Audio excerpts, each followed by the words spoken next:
In this guide, we're gonna go over on how you can use MirrorBot here in Rocket League. Before we do get into this guide, make sure to like the video and subscribe to the channel with all notifications on. Now, MirrorBot isn't an official feature, so you can actually just enable it in the game settings. It's a custom bot and it only works on PC.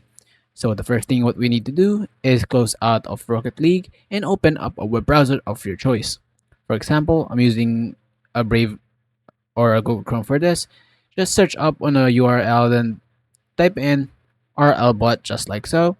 Hit enter, then hit the first link right over here. And it's going to take you to a page that looks something like this.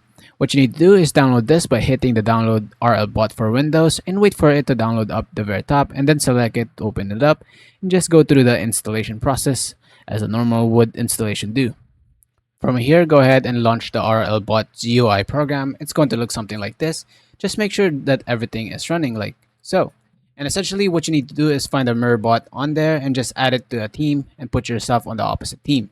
You can do this through Rocket League itself. So relaunch that, go into private match obviously, because since this is a mod, you don't want to use this for an online play. And what MirrorBot does as we get loaded back is it copies your movement and making it great for defensive practice. And that's really it. If you guys had any question, or just ask them in the comment down below. If you guys find this guide helpful, please do leave a like on this video. Have a wonderful rest of your day. Peace.